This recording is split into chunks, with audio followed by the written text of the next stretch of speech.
evening. How was your day? Mine was very chilled out.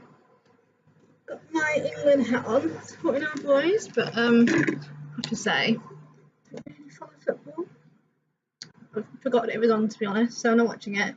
Actually, I've got a theory, because this year I've missed every football match and we've won, touch wood. So I think I'm cursed. So if I don't watch any of them, then we might carry on winning. But my friend Saint S has a theory that we're going to win the World Cup this year, and he was right about Brexit and about Donald Trump. So we'll see. Having a bevy here, very exciting. Water with soluble vitamin C. Gotta stay hydrated, guys. Hydration is key. So tonight I'm going to read you a poem, mine, and a poem by somebody else. Oh, loud out there. I'm ready for my next adventures. Got my travel wallet and my little notebook. I would tell you where I'm going, but I'm an international audience now. I don't want to get any stalkers. oh, what's that?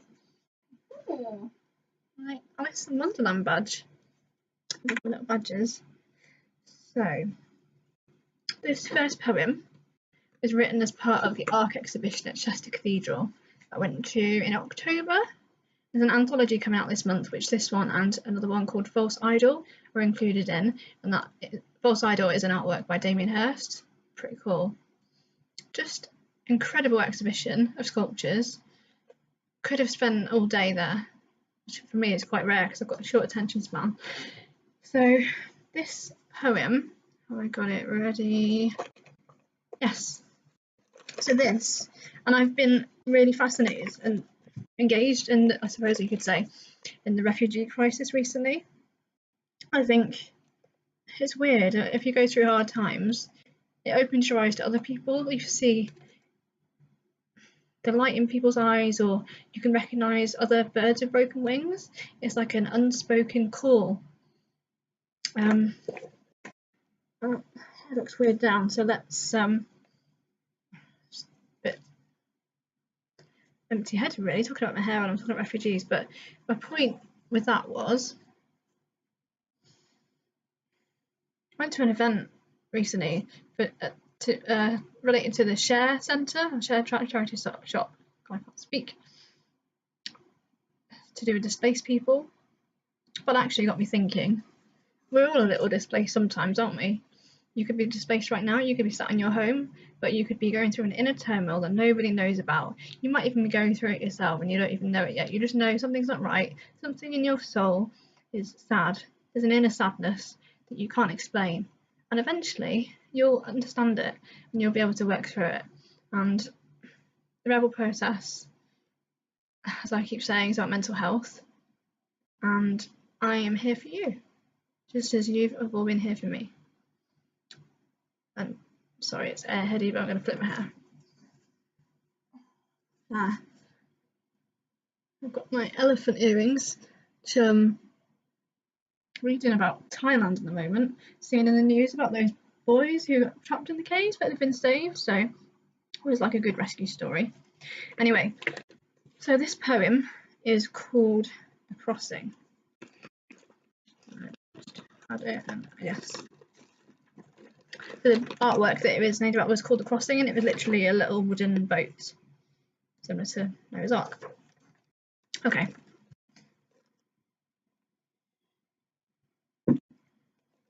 The Crossing. The earth, bleak and overcrowded. Life at breaking point. Still, they hope.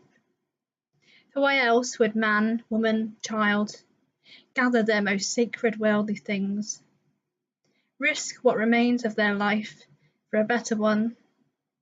For on the horizon is a glimmer of sunlight. People will cross oceans, filled with stomach-churning fear, knowing chances of survival are slim. All that is precious held close to their hearts, packed together like prisoners. The only other means of escape, overboard. The crossing, then, is an endurance test, pushed to the limit. They summoned strength they had no idea even existed. The possibility of tomorrow rising above everything. The waves crash, the sun sets.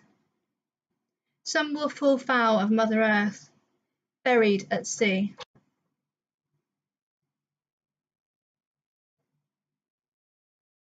The lucky ones count their blessings. They have reached sanctuary. That's that one. So now I'm going to read a poem from Billy Collins, the collection The Rain in Portugal. Never been to Portugal, but I would love to go one day. It looks beautiful. I can only find it quickly, the one that I wanted to read, but if not, then we'll do. So this is the title poem, and also I recently found out in Wrexham, June was the month of Portugal, and I never knew that Wrexham has a huge Portuguese community. So it's all about 6 degrees of separation, isn't it? Anyway, this poem, just an amazing collection, and apparently he's got a new one out, Billy Collins, so just a bit addicted to buying books at the moment and not reading them, so I need to read the ones I've got. So where is this poem? If I'd been really organised I would have found it, but let's see, shall we? Not enough bookmarks, and well, it's never possible to have too many books, is it? Here we go. So from Billy Collins' collection, The Rain in Portugal, this is On Rhyme, and it's quite relevant with the football tonight. On Rhyme. It's possible that a stitch in time might save as many as 12 or as few as 3, and I have no trouble remembering. Sorry, sirens. And I have no trouble remembering that September has 30 days. So do June, November and April. I like a cat wearing a chapeau or a trilby, little Jack Horner sitting on a sofa, old men who are not from Nantucket, and how life can seem almost unreal when you are gently rowing a boat down a stream. That's why instead of recalling today that it pours mostly in Spain, I'm going to picture the rain in Portugal, how it falls on the hillside vineyards, on the surface of the deep harbours, where fishing boats are swaying, and in the narrow alleys of the cities, where 3 boys in t-shirts are kicking a soccer ball in the rain, ignoring the window cries of their mothers.